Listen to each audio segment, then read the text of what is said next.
Você já pensou nisso? Ah, se eu soubesse o futuro, eu deixaria de torcer para o Palmeiras, né? São Paulo, Corinthians, torcer para outro time, não sei. Ah, se eu soubesse o futuro, eu pegaria e já teria entrevista de emprego que eu nem iria, né? Eu saberia que eu ia passar, né? Sabe assim, o futuro? Ah, ia ter uma que eu iria, que ela estava pensando que eu ia passar, mas agora eu sei o futuro, eu iria. Muito obrigado. E mais que a gente poderia fazer de coisas, né? Teve uma fusão do Unibanco com o Itaú. Hoje só tem o Itaú, todo mundo aqui lembra do Unibanco. Quem tinha uma ação de um desses bancos subiu em média num dia 60%. Imagina se você soubesse o futuro, que o Itaú e o Unibanco ia virar um banco só e a sua ação ia subir 60%. Você poderia vender a sua casa lá por 200 mil, fazer por 100 mil, tá? Eu sou muito bom, assim fica mais fácil para ele. Você venderia a sua casa por 100 mil, subiu 60%, você ganharia 60 mil reais em um dia. Agora dessa dimensão, descobriu o futuro. A gente não pode falar disso, tá? Imagina se você soubesse os números que sairiam na Mega Sena. Aí vai sair 3, 7, 14, 21, 30, 50, tô falando aleatório, gente. Não sei o que vai sair. Você ia lá jogar, fazer um joguinho santo, né? Ia lá no joguinho santo, lá foi um troco, não teve jeito de fazer, Deus mandou. Ia lá e ganhava uma bolada. Quanta coisa a gente ia saber e quanta coisa a gente ia fazer diferente se nós soubéssemos o futuro. Quando a gente faz essa pergunta, o que você faria se soubesse o futuro? Com certeza você já está pensando aí, gente, cada coisa que eu não teria feito se eu soubesse que era isso e aquilo. E aqui eu coloquei uma imagenzinha de um telescópio. As pessoas ficam olhando para o céu. Quem sabe no céu tem alguma resposta no futuro, né?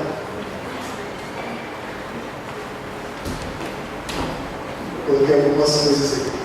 Especular o futuro é um hábito. Tentar adivinhar o futuro é uma coisa que eu faço todo dia. Quer ver? O que comprar no supermercado? Depende daquilo que você acredita que vai ser o seu futuro.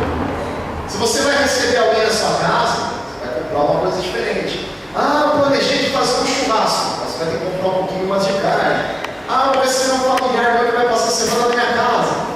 Então, dependendo das informações que você tiver sobre o futuro, vai determinar o que você vai comprar no supermercado, o que você vai colocar no seu carrinho. E mais, que nós fazemos todo dia, empréstimos, né? Vai fazer um empréstimo, será? Você ia fazer um empréstimo no banco de 10 mil reais para pagar uma taxa de 6%. Se você soubesse que a semana que vem você ia ganhar 20 mil reais de herança, você não sabia que conhecia? Então o futuro também determina se a gente vai pegar um empréstimo, o que a gente vai fazer, quanto que a gente vai ganhar. Você já vê que o banco também, ele tenta adivinhar seu futuro? Ele vê se você tem 6 meses de conta com ele, por quê? Tem mais chance de você continuar com a conta. Ele vê se você tem um nome limpo, por quê? Porque se você tiver um nome limpo, maior possibilidade de no futuro você ter um nome limpo. Então ele vai ver ali, ele vai tentar especular o futuro do banco. Será que esse cara vai me pagar? Então, se eu acho que ele vai me pagar, eu empresto dinheiro para ele. A gente faz todo dia tentar adivinhar o futuro dele. Aplicações.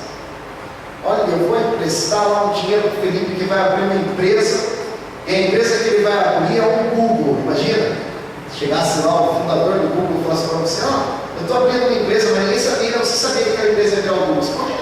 Eu vendo minha casa, minhas roupas, né? Eu vendo loja, eu trabalho para você, faço tudo. Vai lá, o cara fica milionário, você fica milionário. Combustível. Você põe 10 reais de combustível se você vai andar em Mogi das Cruzes, né? Você vai fazer uma viagem sem chutando. Então também depende dos planos que você tem no seu futuro. Roupa que você vai vestir. Não sei se já aconteceu isso com vocês, o meu pai acontece muito isso. Ele fala assim que tem que sair bem arrumado porque você não sabe o que vai acontecer, né? E às vezes você pegou, acordou, alguém fala, vamos fazer uma coisinha rápida, você nem vai sair do carro. Põe aquela roupa, você está com aquele despenteado mesmo, está com esse chinelo, vai lá, entra. Aí a pessoa vai no meio de um lugar que está todo mundo de terno arrumado, você passa a maior vergonha, né? Escolheu a roupa errada. Roupa que vai vestir onde que nós vamos, a gente tem que tentar adivinhar para onde que a gente vai acontecer. Que curso que eu vou fazer? Cada curso, né? Tem curso que chama Engenharia da Madeira lá no Sul, que a pessoa passa no vestibular, ela já está empregada. Imagina. E o que ela faz? a respeito do meu futuro, dependendo do curso que eu vou fazer, eu vou ter um futuro melhor, eu vou ter um futuro pior. Com quem irá se relacionar? Glória a Deus, hein? Também. Como que vai ser o meu futuro? Se eu estou me relacionando com alguém, então eu tenho que especular, eu tenho que imaginar como que essa pessoa vai estar comigo aí daqui a 20, 30 anos, o que ela não gosta, o que ela gosta, será que esse casamento vai dar certo? Será que não vai? Nós tentamos adivinhar o futuro o tempo todo. Olha que interessante, existem algumas pessoas que nos ajudam a especular o futuro. Uma equipezinha de pessoas que ajudam. Por exemplo, o que comprar no supermercado? Esposa, mãe, nutricionista. Na verdade, às vezes o nutricionista está trabalhando numa listinha. Não compra mais Coca-Cola. Não compra mais isso, compra aquilo outro. A esposa que cuida da casa, ela sabe o que tem, ela sabe o que não tem. Liga para ela, como está no supermercado para saber. Existem pessoas que te ajudam com empréstimo de gerente da sua conta. Pessoas que te ajudam com aplicações, o consultor financeiro, que vai tentar saber mais ou menos o que vai dar certo e o que não vai. O combustível, o motorista, né? A roupa que você vai vestir, amigos, pais, cônjuge. Que curso irá fazer? Conselheiro de carreira, família, amigos, psicólogo, orientação vocacional. Nós temos um grupo de pessoas que nos ajudam a adivinhar o futuro. Não é muito interessante a gente parar para pensar no futuro? O que vai acontecer com isso? Você já parou para voltar assim alguns anos atrás? Eu tenho 40 anos. Voltar quando você tinha 15 anos e pensar nas decisões que você fez. Tentar projetar isso para agora. Quem tem 20 e poucos anos, quem tem 18 anos, aquilo que você vai fazer, você já se imagina na profissão que você escolhe no vestibular. Você já imagina com a pessoa que você está paquerando, né, que você está namorando. Você já imagina a família que você vai ter, os filhos que você vai ter. A gente vive planejando o futuro.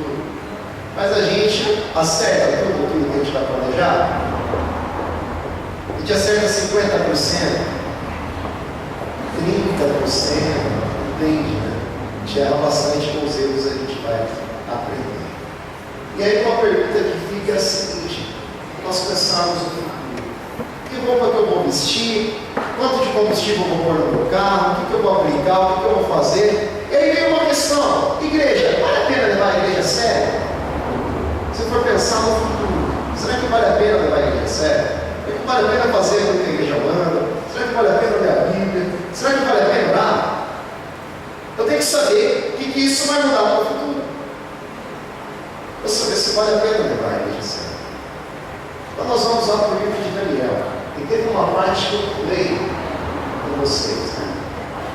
Como fazer para sabermos o futuro quando o assunto é igreja? Toda a escritura é inspirada por Deus e útil para o ensino, para a reflexão, para a correção e para a instrução da justiça.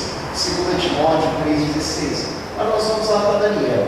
Daniel 2,29. Era para a gente ir no capítulo 7, mas eu pulei essa parte. Essa parte aqui dá uma pregação, só essa parte, por isso que eu pulei, e hoje eu estou voltando. Ela diz assim: quando estavas deitado, a rei Daniel falando para Nabucodonosor, tua mente se voltou para as coisas futuras, e aquele que revela os mistérios te mostrou o que vai acontecer. Olha que interessante. Nós procuramos todo dia saber o que é futuro. A nossa rotina, nós tentamos adivinhar o futuro. Nós nos esforçamos em tomar decisões que privilegiem o nosso futuro. O que acontece com Nabucodonosor? Deus vai lá e revela um sonho para ele das coisas futuras, mostrando o que vai acontecer. Isso não é um privilégio, não é um privilégio, gente. Tem que pensar. O privilégio de Nabucodonosor. Né? Sabe o que é mais poderoso ainda? Quando nós lemos no slide passado, toda escritura é útil. E isso daqui também é poderoso e é um privilégio para a gente, porque o mesmo sonho, a mesma coisa que Deus mostrou que vai acontecer para Nabucodonosor, Ele mostra para a gente hoje. Você vai ver agora. Será que servir a Deus vale a pena? Será que levar a igreja a sério vale a pena? Será que isso vai determinar alguma coisa no futuro? Vamos ver o que a palavra diz. Quanto a mim, Daniel falando, esse mistério não me foi revelado, porque eu tenho mais sabedoria do que os outros homens. Não foi por isso que Deus me revelou. Eu sou mais inteligente que os outros. Não foi isso. Mas para que tu, ó rei, saibas a interpretação e entendas o que passou pela tua mente. Tu olhaste, ó rei, diante de ti estava uma grande estátua. Uma estátua enorme e impressionante, e sua aparência era terrível. A cabeça da estátua era feita de ouro puro, o peito e o braço eram de prata, o ventre e os quadris eram de bronze, as pernas eram de ferro e os pés eram em parte de ferro e em parte de barro. Enquanto estavas observando, uma pedra soltou-se, sem auxílio de mãos, do nada, atingiu a estátua nos pés de ferro, de barro, e os esmigalhou. Então o ferro, o barro, o bronze, a prata e o ouro, não só o pé da estátua, mas foram todos os materiais da estátua foram despedaçados. Viraram o pó da debulha do trigo na eira durante o verão. O vento os levou sem deixar vestígio, mas a pedra que atingiu a estátua tornou-se uma montanha e encheu a terra toda. Foi esse o sonho e nós o interpretaremos para o rei. Glória a Deus que Daniel vai interpretar esse sonho para a gente. Vamos saber o que foi isso? Tu, ó rei, és rei de reis. O Deus dos céus te tem dado domínio, poder, força e glória. Nas tuas mãos ele colocou a humanidade, os animais selvagens e as aves do céu.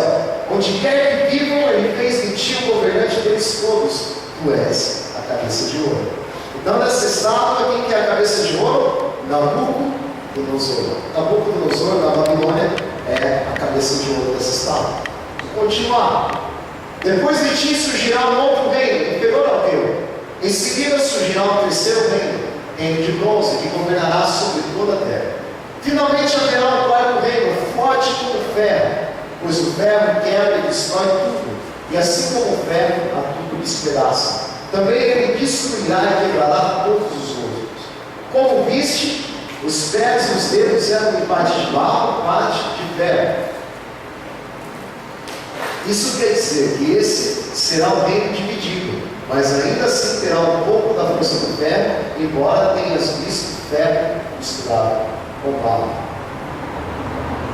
Assim como os dedos eram em parte de ferro e em parte de barro, também esse reino será em parte forte e em parte frágil. E como viste, o ferro estava misturado com barro. Isso quer dizer que se procurará fazer alianças políticas por meio de casamentos, mas essa união não se formará, assim como o ferro não se mistura com o barro. Na época desses reis, o Deus do céu estabelecerá um reino que jamais será destruído e que nunca será dominado por nenhum outro povo. Destruirá todos esses reinos e os exterminará, mas esse reino durará para sempre. Esse é o significado da visão da pedra. Então veja a pedra, esse reino durará para sempre. Que se soltou de uma montanha sem auxílio de mãos, pedra que esmigalhou o ferro, o bronze, o barro, a prata e o ouro. O Deus poderoso mostrou ao rei o que acontecerá no futuro. O sonho é verdadeiro e a interpretação é fiel. Então nós vemos aqui essa estátua que Nabucodonosor sonhou e que Daniel interpretou. Primeira coisa que nós temos que ver nessa estátua: cabeça de ouro, peitoral de prata, cinturão aqui de bronze, pernas de ferro, e nos dedos ferro misturado com barro. Isso daqui é muito simples da gente discernir uma coisa. Quando nós olhamos para essa sequência de materiais, nós vemos que o material vai caindo. Todos nós sabemos disso aqui, que não é nada complicado. E abrir toda a barreira e achar que tudo isso é complicado. É complicado para quem é humano, para quem é espiritual, não é complicado, amém? Nós somos seres espirituais, nós somos seres carnais, nós somos seres naturais. Então, a primeira coisa que nós devemos entender é que tem uma caída aqui. Se foi lá e você viu no jornal, um documentário esportivo, que um esportista ganhou uma medalha de bronze e outro ganhou uma medalha de prata, consequentemente você sabe que quem ganhou uma medalha de prata foi melhor que quem ganhou uma medalha de bronze. Nós sabemos que o primeiro lugar das Olimpíadas é ouro, prata e bronze. Olha que tradição desde aquela época.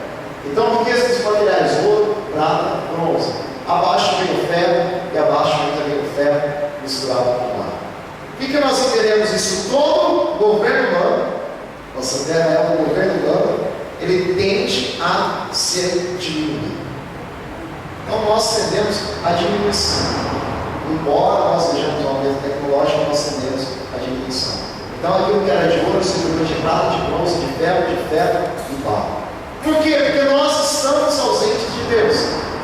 Então, por mais que nós vejamos uma vida que parece uma vida de ouro, sem Deus é uma vida de ouro que se tornará uma vida de prata, que se tornará uma vida de bronze, que se tornará uma vida de ferro, que se tornará uma vida de barro, que se tornará em nada esmiuçado da pedra. Por quê? Porque é o nosso eu. Por quê? Porque é a nossa capacidade. Nós tendemos à diminuição. Então, um tempo aqui sucede o ouro. Vamos continuar. O ouro significa Babilônia. Aqui é a contagem ao contrário. Aqui, gente, não é a contagem igual a nossa. O ano 626 é antes do ano 539. Nós vemos aqui a cabeça de ouro e os jardins suspensos da Babilônia. O que significa a primeira parte da estátua? De 626 a 539 a.C. durou o governo da Babilônia, interpretando aqui essa passagem de Daniel. E aqui nós vemos uma imagem, não está muito nítida, mas esse é o jardim suspenso da Babilônia. Curiosidades da Babilônia: imagina um muro cercando uma cidade. A gente vê isso. Os maiores historiadores eles comprovam isso.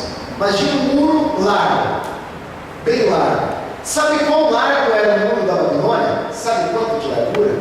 A largura do muro da Babilônia era suficiente para andar em cima do muro fechadinho em cima do muro, 2 carruagens lado a lado. Essa era a largura do muro da Babilônia. Babilônia era tão rica, porque dentro, por debaixo daqueles muros, entrava um rio. Eles tinham um rio que entrava dentro da Babilônia, dentro daquela cidade fortificada. Olha que construção inteligente. Entrava um rio lá dentro e alimentava a cidade, e eles não tinham problema. Qualquer povo que vinha e sitiava a Babilônia, os babilônios não se preocupavam, acabavam com aquele povo muito rápido. Eles tinham um império fabuloso e foram conhecidos como o Império do Ouro. E uma das curiosidades foi um dos povos que invadiam a Babilônia, ficou em volta dos muros. Sabe o que os povos faziam? Invadiam, ficavam em volta dos muros para fazer o quê? Para não chegar suprimento, para não chegar comida.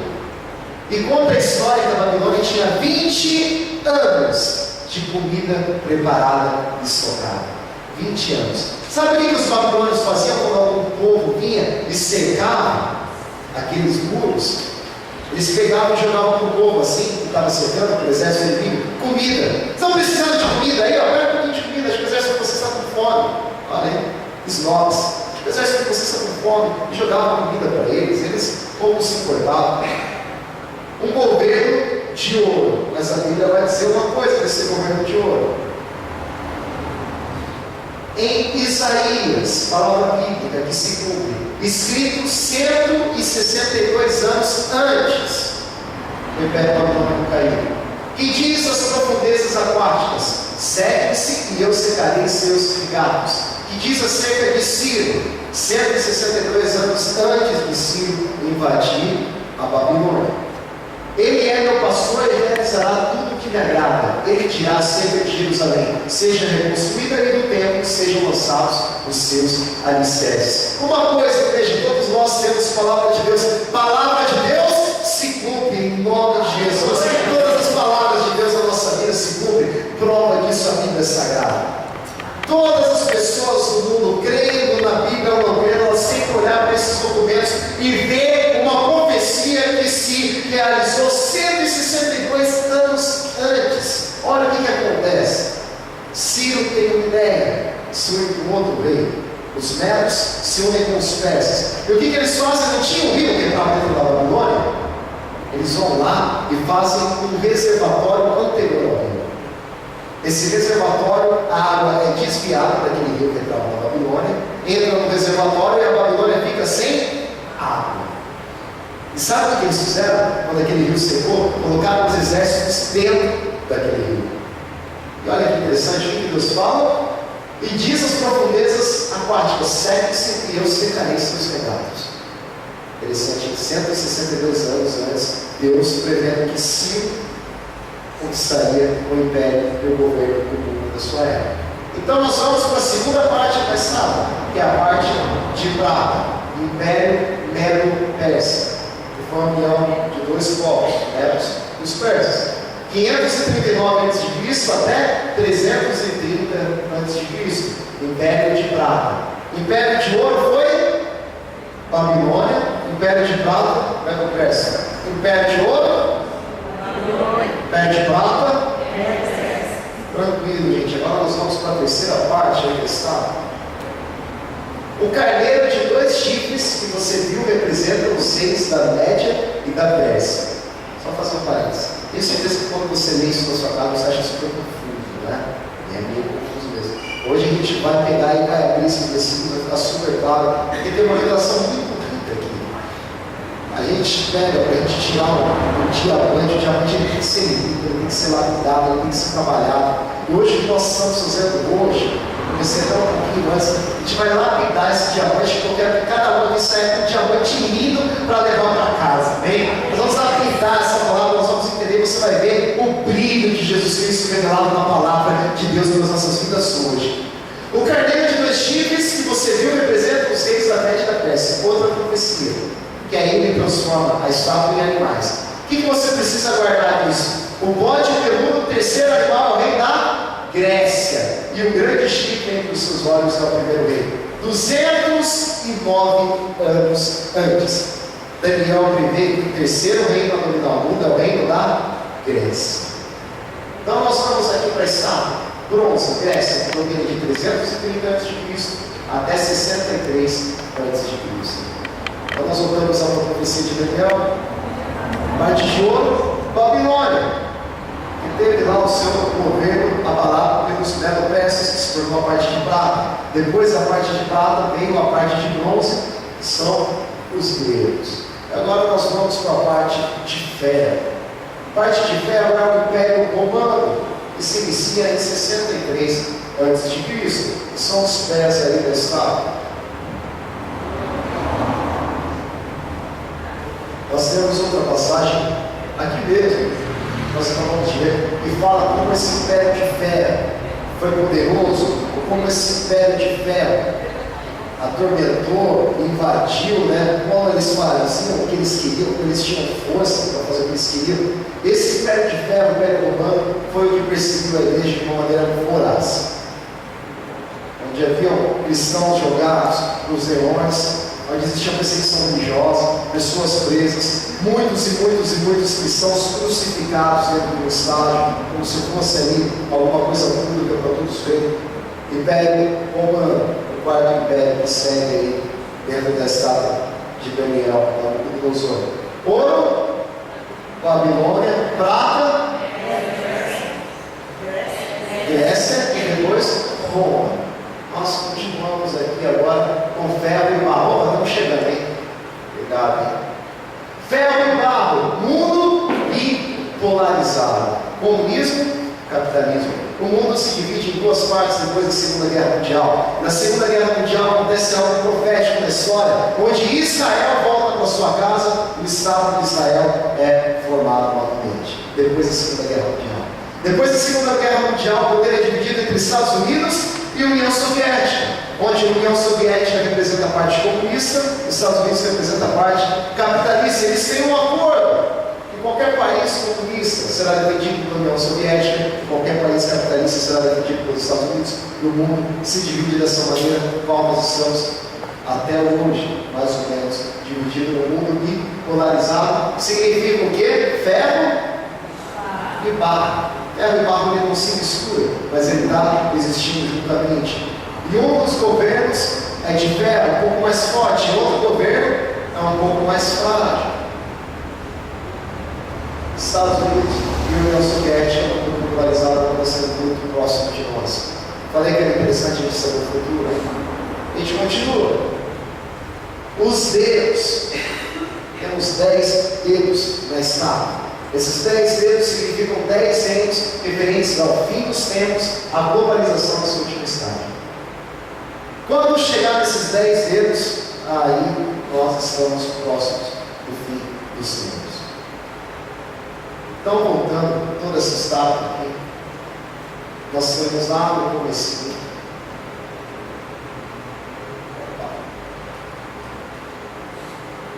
Acho que eu vou passar por não, porque não deu bem. Babilônia, prata, Medo-Persa, bronze, ferro, e aí nós vamos para o ferro e barro, capitalismo, comunismo, e agora nós chegamos aí nos dedos, que é o finalzinho da estátua. Estamos no finalzinho da estátua, amém? Vale a pena a gente saber o futuro? Será que vale a pena nós sermos cristãos? Será que Jesus está voltando ou não? Foi a profecia de Daniel. Será que vale a pena, querendo essas profecias de Daniel? Nós temos todas as profecias de Daniel anteriormente esse futuro. Continuamos. A terra, o Deus dos céus estabelecerá um reino que jamais será destruído e que nunca será dominado por nenhum outro povo. Destruirá todos esses reinos e os exterminará, mas esse reino durará para sempre. Aleluia, Jesus. O que significa isso? Edificado sobre o fundamento dos apóstolos e dos profetas, sendo Jesus Cristo como pedra angular, e ele reinará para sempre sobre o povo de Jacó, seu reino jamais terá fim. Jesus Cristo, a pedra que destruirá a estátua, significando a estátua, o governo humano, para o governo de Jesus Cristo eterno, que não terá fim. Aleluia. Porque eu amo muito a gente olhar para essa ilustração da estátua, pensar como os reinos estão acontecendo, como isso está perto de cada um de nós, e olhar o poder de Deus em tudo isso. Com certeza que todos nós já pegamos uma pedrinha e tentamos jogar e destruir alguma coisa. E aí Deus faz essa mesma analogia. Aquilo que o homem construiu, os grandes nomes, os homens mais respeitados, os governos maravilhosos, aqueles poderosos, se tornarão em nada. Por quê? Porque Deus irá jogar a sua pedra como se fosse uma criança, brincando como estava pequenininha, mas a sua pedra será muito diferente. A sua pedra é Jesus Cristo atingindo aqueles povos. E o que significa Jesus Cristo chegando naqueles povos? A profecia continuando. O que vai acontecer quando a pedra atingir? Toda a estátua se tornará em pó e o vento vai soprar e não vai existir mais nada. Reinado de Jesus Cristo, quem foi Alexandre? Alexandre o quê? Existiu na Grécia? Sei lá, não sei. Deus tornou tão imposto as coisas que a gente nem lembra. Quem que foi lá? Júlio alguma coisa de Roma, sei lá. Não é nada, perto de Jesus Cristo é nada. Foi dissipado, acabou. Quem que é Obama? Quem que é Dilma? Quem que é tudo isso? Não é nada. Por quê? Porque Deus é tudo, Jesus Cristo é tudo. Rei dos reis e Senhor dos senhores, e vai esmiuçar todo o governo humano, como nós vimos na profecia de Daniel. É que nós vemos a imagem de Jesus Cristo chegando em seu cavalo branco, conquistando o reino que já é dele, que já foi adquirido na cruz do Calvário. Por quê? Porque na cruz do Calvário nós temos também o direito de reinarmos com Jesus Cristo. E nós temos algo aqui fundamental, uma ilustração aqui para você entender tudo aquilo que eu já falei.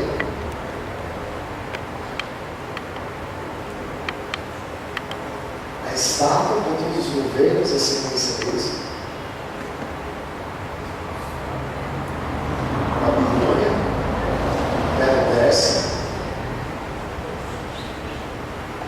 Grécia, Roma, o mundo bipolarizado que nós temos, a melhor parte de todas,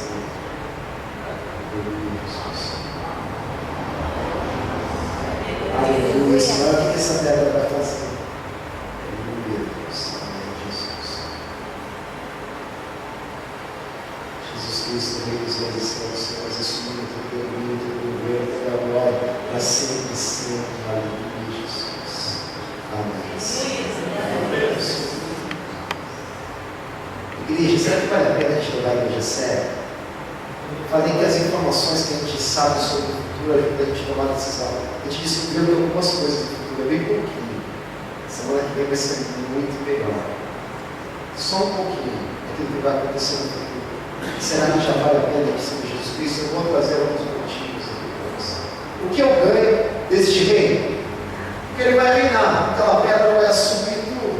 Primeira coisa que eu ganho, que eu coloquei aqui no livro da vida: o vencedor será igualmente vestido de branco. Jamais apagarei o seu nome do livro da vida, mas o reconhecerei diante do meu Pai e dos seus anjos. Apocalipse capítulo 3, verso 5. Aleluia, Deus. Amém, Jesus. certeza tem uma foto sua lá também no livro do céu, né? Eu coloquei essa foto minha porque foi eu que fiz, né? Cada manhã tem essa fotinha, no dia que você aceitou Jesus, no dia que foi batizado, se foi selado pelo sangue do Cordeiro. Maravilhoso no livro da vida que nós vemos, né? Essa ilustração eu gostei, essa mão que sangue, representando o quê? O sangue de Jesus Cristo. Para ele escrever o seu nome lá no livro da vida, o que significa o livro da vida? Vai haver um julgamento de todos os povos. Vai ser um julgamento bem simples, com critério bem simples. Ou vai ser igual a convenção da mente? Vai ser um julgamento simples, justo, claro, objetivo. Uma balança, igual aquela balança do direito. Você já viu aquela balança de comparação de feira de antigamente? Você põe 1 quilo de lado e 1 quilo do outro. Se ela ficasse igualzinha, o peso estava igual. Senão ela pendia mais para um lado ou para o outro.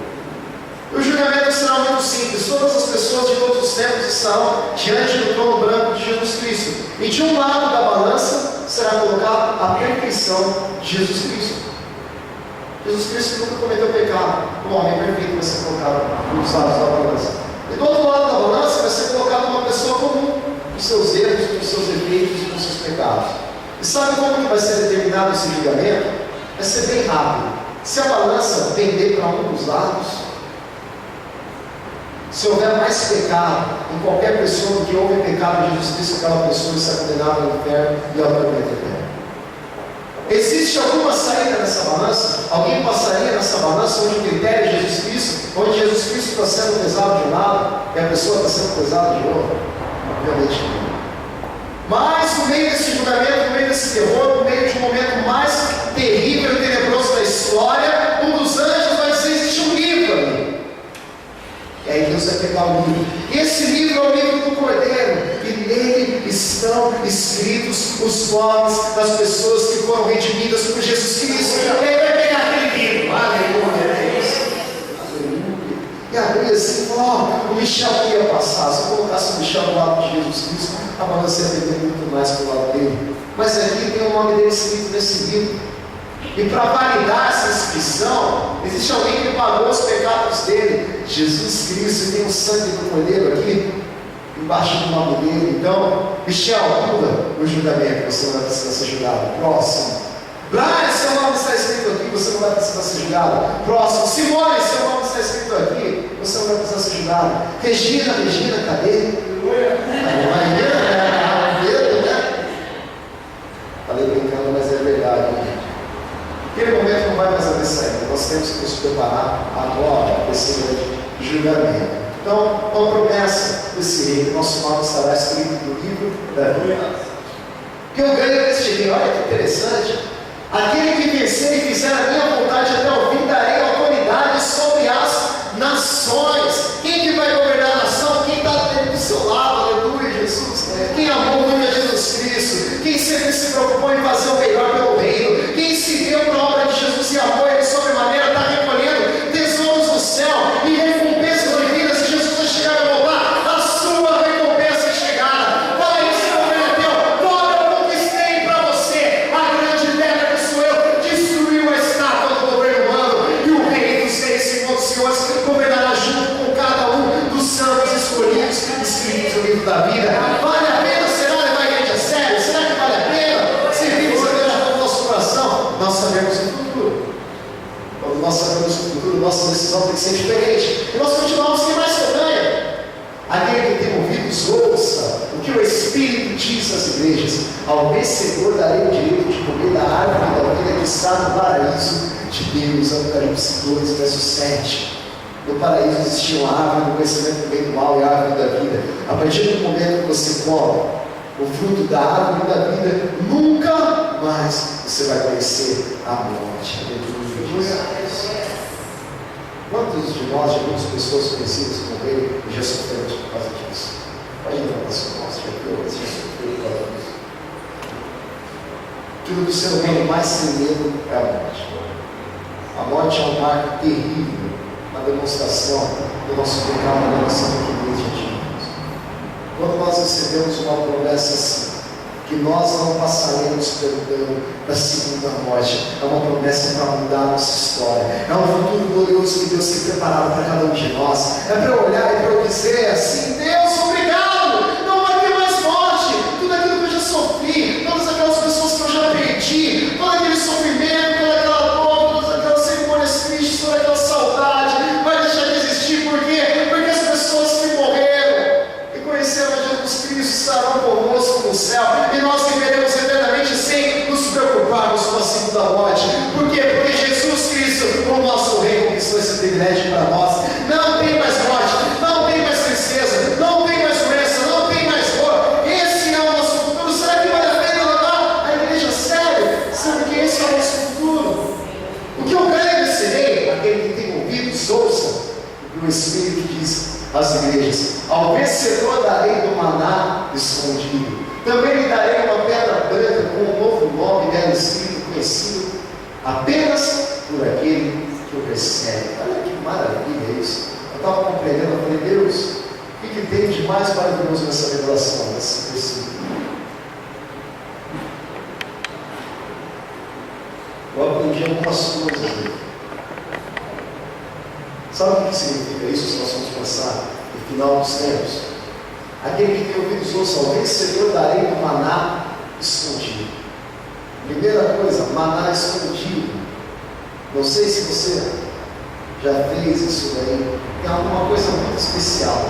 Chocolate, mas é aquele chocolate especial, aquela comida especial. Você guardou ali que é caríssimo. Aí você pega, vai lá, guarda. O que você faz? Você esconde, mas esconde bem. Você tem um irmão que é mais ou menos da sua idade, um pouquinho mais novo. Pessoas que vão pegar e falam: não, quero aquilo lá para mim, aquilo lá é muito precioso, aquilo lá é maravilhoso. Você esconde no lugar mais escondido do mundo, mais que as pessoas nunca vão achar. Você põe lá aquela delícia, aquela preciosidade. Quando você estiver com muita vontade, você vai lá e abre, só você saber onde está, você dá uma olhadinha, saber se ninguém está vendo, ninguém nasceu. E Jesus foi lá e guardou uma coisa muito especial, maná, uma comida, um pão maravilhoso. A palavra de Deus diz que o sabor desse maná é enrolado, o sabor de mel, algo precioso vindo do céu.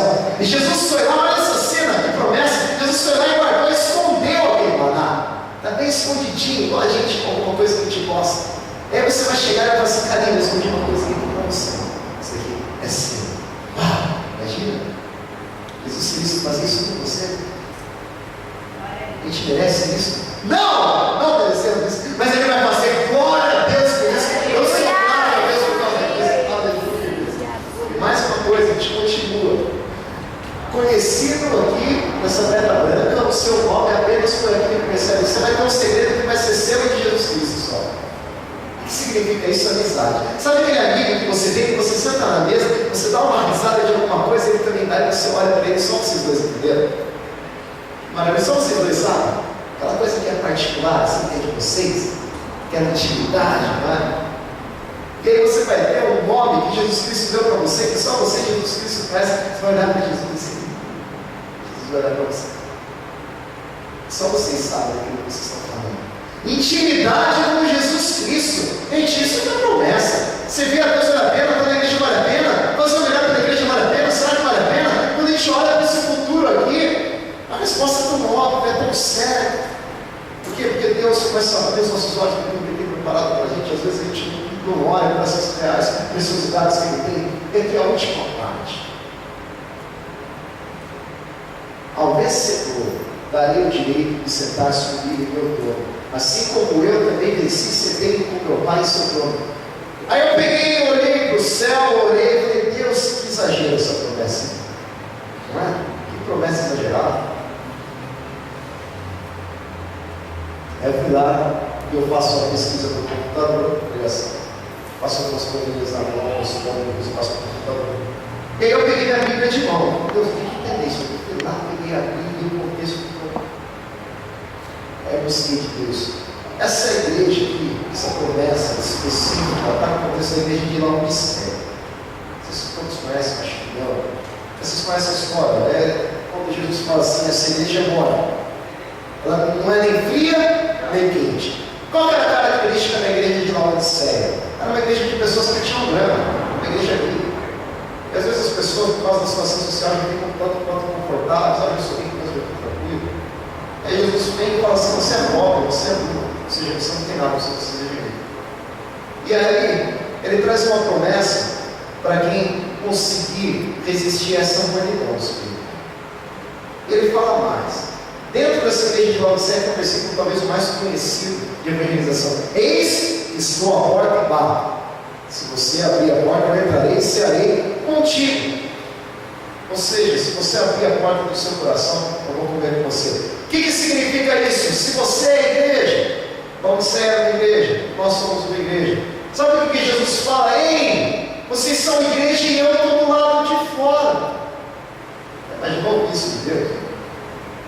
Vocês são igreja, vocês estão reunidos, eu todo dia lá, mas eu estou assim, ó. Deixa eu entrar, eu estou do lado de fora. Você não deixou entrar no seu coração aí. Palavra pura, né? Hoje nós encontramos um estado de igreja atual no mundo, no Brasil, nos Estados Unidos, pior, como posso falar, da igreja caminhando com a humanidade espiritual. Eu posso fazer o que eu quiser, eu posso ter a vida que eu quiser, eu posso levar a vida do jeito que eu quiser, eu não preciso fazer nada para Deus, e aquele pouquíssimo que eu faço, a gente perde, porque ninguém faz nada, né? A igreja tem pessoa que é assim, tem pessoa que é assim, tem uma gente pior que eu, então eu levando a vida. Está tudo bem. A mornidão entrando na igreja de uma maneira avassaladora, de uma maneira poderosa, de uma maneira diabólica. E Deus diz assim, fala assim: ó, você é morno, morno não serve para nada, morno dá vontade de vomitar, morno dá ânsia. Acorda! Nós estamos passando por essa igreja hoje. Nós estamos no contexto dessa igreja de humanidade espiritual. Onde é mais fácil se esfriar do que esquentar, onde é mais fácil ser mais ou menos do que ser.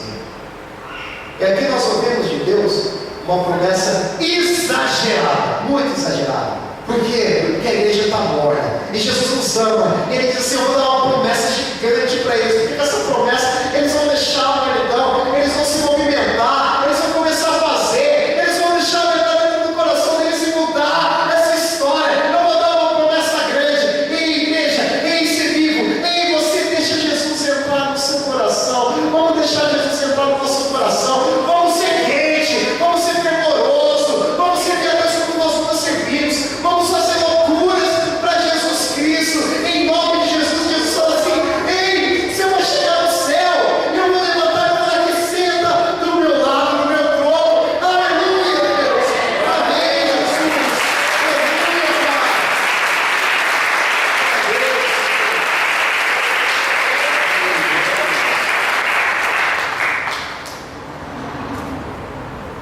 O que você fará agora sendo que sabe o futuro?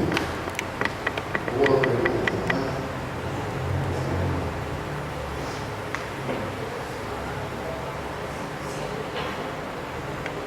Oh, Espírito Santo.